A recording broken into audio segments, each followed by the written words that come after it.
खुलुमबाय गोजोन फुंबिलिनि बयनिसिमबो गाहाम हामलायनायजों लोगोसे नोंथांमोनखौ आंनि एसबी बड निउज चेनेलाव बयखौबो बरायबावनाय थाबाय आं सिबिरानि ब्रह्म नोंथांमोननि थाखाय आं फिन गोदान खौरां लानानै फैबावबाय आसा खालामो खौरांखौ नोंथांमोना जोबजासिम नायलांगोन dance India dance DID little मास्टारा फाइनाल जानो बारा गोबाव गैलिया बर'नि फिसा नवजित नार्जारिखौ फाइनालाव लांनानै देरहासार होनो थाखाय नोंथांनि मददनि गोनांथि जादों नोंथांनि मोनसे भटआनो बर'नि फिसा नवजित नार्जारिखौ देरहासार होनो हायो अब्ला नोंथाङा मानोथो गोसो गिलिर खालामदों फैजों बयबो नवजित नार्जारिनो भट होनानै बिथांखौ देरहासार खालामनि आरो बर'नि मुंखौ फिन खेबसेबाव डान्स इन्डिया डान्सनि जारिमिनाव लिरबावनि मख'नो गोनांदि TV reality show' DID little मास्टाराव बर'नि आंगो फिसा नवजित नार्जारिया मोसानानै गावनि रोंगौथिखौ दिन्थिगासिनो दङ आरो गासै भारतनिफ्रायनो अनसायनायखौ मोनगासिनो दङ टप 6 आरो फाइनालसिम लांनानै देरहासार होनो थाखाय बयखौबो गुरै खावलायहरनाय थाबाय बिथांनि थाखाय भट हरनाया फिन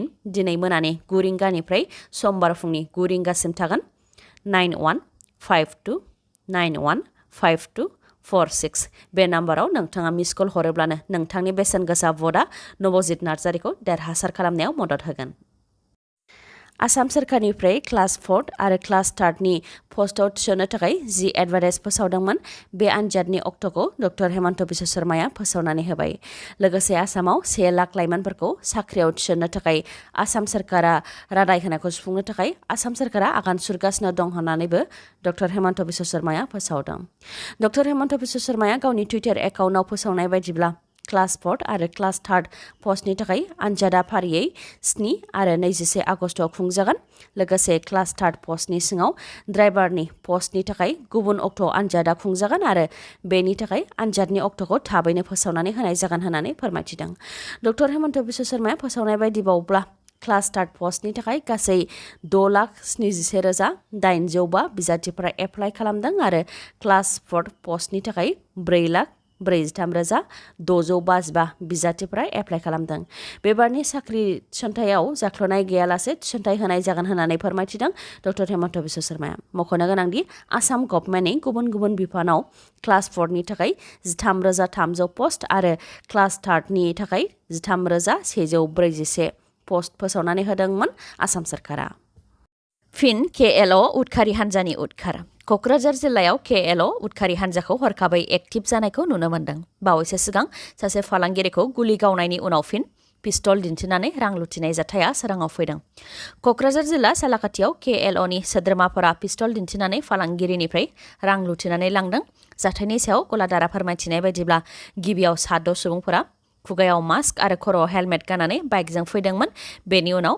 खायसेया सिगारेट आरो खायसेया दै बथल बिग्रोदोंमोन बेनि उनावनो लोगो लोगो माखासे पिस्तल दिन्थिदों आरो रां दाबि खालामदों रां मोनसान्दियावनो फालांगिरिखौ पिस्तलजों खर'आव 6 बारसो बुदों आरो टिभिखौबो बुफाय बुसि खालामदों होननानै फोरमायथिदों आरो उनाव नागिरनानै गलायाव थानाय 10निफ्राय 15,000 रांखौ लानानै थांदों होननानै फोरमायथिदों गलादारा मख'नो गोनांदि थांनाय साननैसो सिगां क'क्राझार जिल्ला सेरफांगुरि नाराबारियाव माखासे सुबुंफोरा बाइकजों फैनानै फालांगिरि सुनिल मण्डलखौ गुलि गावनानै थांदोंमोन जाय जाथायजों सुनिल मण्डला जिउ रैखा मोननो हादोंब्लाबो गोब्राब जोखोम जादोंमोन उनाव बिथांखौ फाहामथायनि थाखाय बङाइगावनि लवार आसाम देहा फाहामसालियाव थिसननो गोनां जादोंमोन बे गुलि गावनाय जाथायखौ लानानै क'क्राझार पुलिसा गुलि गावनाय जाथायजों सोमोन्दो थानाय 7 सुबुंफोरखौ हमबाय आरो 7खौबो केएलअनि सोद्रोमाफोरजों सोमोन्दो थानाय होननानै फोरमायथिदों दा फिन केएलअनि सोद्रोमाफ्रा क'क्राझार जिल्लानि सालाकाथियाव पिस्तल दिन्थिनानै सासे फालांगिरिनिफ्राय रां लुथिबावबाय बे जाथायनि सायाव खौरां मोननाय लोगो लोगोनो जाथायथिलियाव क'क्राझार जिल्लानि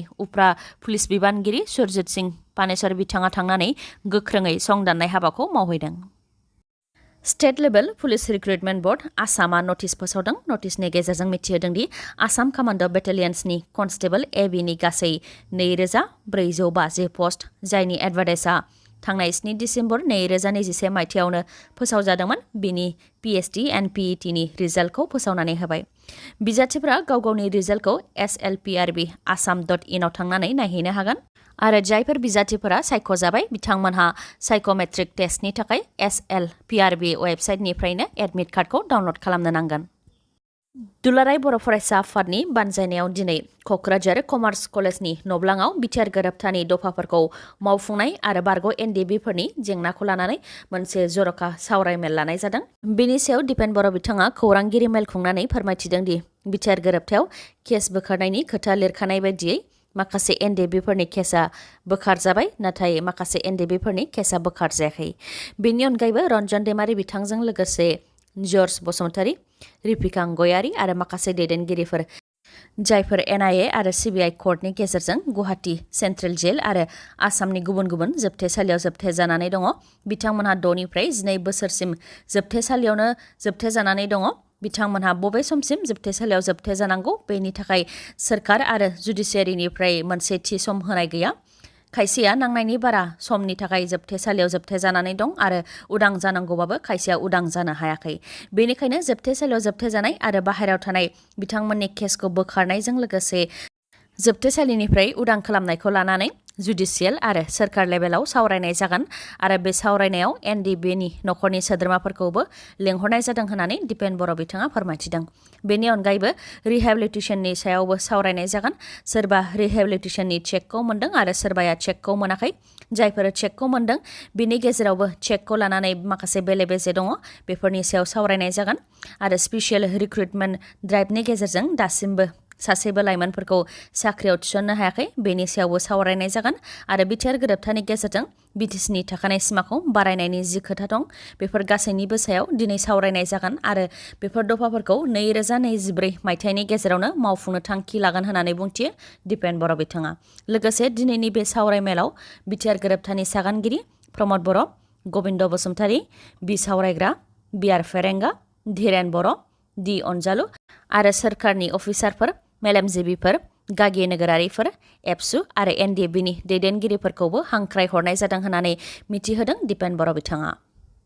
मख'नो गोनांदि बारग' एनडिबिनि गावसुंथाफिननाय एबा रिहेबिलिटेसननि अनसुंथाइ मोननाय चेकनि जेंनाजों मोगा-मोगि जानांनाय बिथांमोनखौ चेक बिलाइजों लोगोसे डकुमेन्ट्सफोरखौ बिटिआरनि मावफुं सोद्रोमा रन्जित बसुमतारीनो जमा होनो थाखाय गावनि अफिसियेल फेसबुक पेजनि गेजेरजों खावलायहरदों रन्जित बसुमतारी बिथाङा। मरमि आइ, नों बहा दं? आं नोंखौ गोसोखांबाय थायो आरो आं नों नङाबा थांनानै थानो हानाय नङा। आंखौ अननानै न'सिम गिदिंबोफिनदो, आइ मरमि। सासे बिमाया मेगनाव मोदै लानानै गावनि गोमानाय फिसाखौ न'फारसे गिदिंबोफिननो थाखाय खुथार खुथार खावलायनाय बे रावा थांनाय समबार 6 जुन खालारखालिनो उदालगुरि जिल्लानि सिङाव थानाय 1 नं गरायबारि गामिनि मरमि नार्जारी आरो रैसुमनि बसुमतारीया न'निफ्राय बहाबा खारखुमालांदों।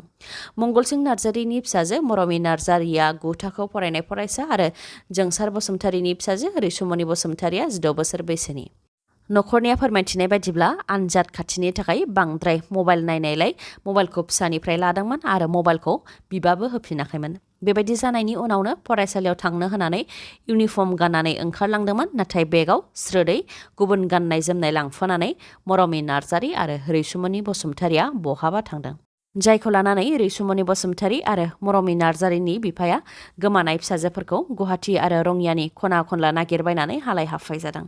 मख'नो गोनांदि मरमि नार्जारी आरो रैसुमनि बसुमतारी गोमानाय जाथायखौ लानानै पुलिस थानायाव खौरां होनायजों लोगोसे आरपिएफनोबो खौरां होनाय जादोंमोन, जेराव सिसिटिभिआव मरमि नार्जारी आरो रैसुमनि बसुमतारीखौ 15903 नंनि ट्रेन, जाय ट्रेना डिब्रुगड़निफ्राय चन्डीगढ़ थांग्रा एक्सप्रेस, बे ट्रेनाव गाखोनानै थांनायखौ नुनो मोननाय जादोंमोन। नाथाय बिथांमोननि दासिमबो जेबो खौरां गैया। बिथांमोनखौ सोरबाफोर नुसनबायोबा 8638872193 नङाबा 9954618198 नङाबा 8399067465 बे नाम्बाराव कल हरनानै खौरां हरनो थाखाय खावलायहरदों, नङाब्ला सोरबाफोर बिथांमोनखौ नुबाय बायोब्ला खाथिनि पुलिस थानायाव खौरां होनो थाखायबो खावलायहरदों। मेट्रिक आनजादाव जायफोर फरायसाफोरा उथ्रिसारनो हायाखै बिथांमोननि थाखाय खेबसेबाव सनानि खाबु। मेट्रिक आनजादाव फेल जानाय फरायसाफोरनि थाखाय कम्पार्टमेन्टेल एग्जाम खुंनो थांखि लादों सेबाया। नाथाय जायफोर फरायसाया 3 आयदानि बांसिनाव फेल जादों बिथांमोनहा बे कम्पार्टमेन्टेल आनजादखौ होनो मोननाय नङा आरो बेनि अनगायैबो बे कम्पार्टमेन्टेल आनजादखौ होनो थाखाय फरायसाया थांनाय 7 जुनाव फोसावजानाय मेट्रिक आनजादाव 600नि मादाव खमैबो गासै 170 नाम्बार मोनथारनाय जानो नांगोन। कम्पार्टमेन्टेल एग्जामखौ खेबसेल' होनो खाबु मोनगोन। मोनसे आयदायाव 30 जौखोन्दो मोनब्लासो पास जानो हागोन आरो गासै 600नि मादाव 180 एबा बेनि बांसिन नाम्बार मोनथारनो नांगोन। कम्पार्टमेन्टेल एग्जामाव उथ्रिसारनो हायोब्लानो बे एकाडेमिक इयारावनो गोजौ थाखोआव मुं थिसननो हागोन फरायसाया। नाथाय फेल जाफिनबावोबा गाव गावनि फरायसालियाव फिन मुं थिसनबावनांगोन। मेट्रिक आनजादाव मोनथामनिफ्राय बांसिन आयदायाव फेल जायै फरायसाफोरा कम्पार्टमेन्टेल एग्जामखौ होनो हागोन। बेनि थाखाय अनलाइन एप्लाइ खालामनाया 14 जुननिफ्राय 24 जुननि गेजेराव जागोन आरो मोनफा आयदानि थाखाय 300 राङै होनो नांगोन। लामानि जाब्रबथायाव हिरेन दास मुंनि लाइमोननि जिउ खहा। चिरां जिल्ला बिजनीआव लामानि जाब्रबथायजों 17 बोसोर बैसोनि हिरेन दासआ जिउ गोमादों। बे लामानि जाब्रबथाया बिजनी 2 नं दारांगायाव जादों। हरनि समाव हाबा जानानै न' फारसे फैबाय थानाय समावनो बे जाब्रबथाया जादों। गारिखौ बांद्राय गोख्रैथिजों सालायनायनि थाखायनो सामलायनो हायैयाव फांसे दंफाङाव सौख्रांहैदों, जायजों हिरेन दासआ जायगायावनो जिउ गोमादों। गुबुन मोनसे जाथायाव रेल जाब्रबथायजों प्रदीप राजबार मुंनि सुबुंनि जिउ खहा। बिटिआरनि गसाइगावआव जादों। बे जाब्रबथाया रेल साइथिनखौ बारस'नाय समावनो हरखाब गोख्रैथिजों फैनाय रेलगारिया 35 बोसोर बैसोनि प्रदीप राजबारखौ सौख्रांलांदों, जायजों बिथाङा जायगायावनो जिउ गोमादों। जाथाय जानायनि उनाव रेलवे पुलिसा जाथायथिलियाव नुजाथिहैनानै प्रदीप राजबारनि गोथै देहाखौ बोखांहैदों। दिनैनि खौराङा एसेनोसै। खौरांखौ जोबजासिम नायनायनि थाखाय गोजोन्थों। नोंथाङा आंनि चेनेलाव गोदानबा सानफ्रामबो फुंनि समाव खौरां मोननो थाखाय चेनेलखौ साबस्क्राइब खालाम आरो बेल आइकनखौबो क्लिक खालाम। लोगोसे खौरांखौ मोजां मोनदोंबा लाइक, कमेन्ट आरो शेयार खालामनो दाबाव। गोजोन्थों।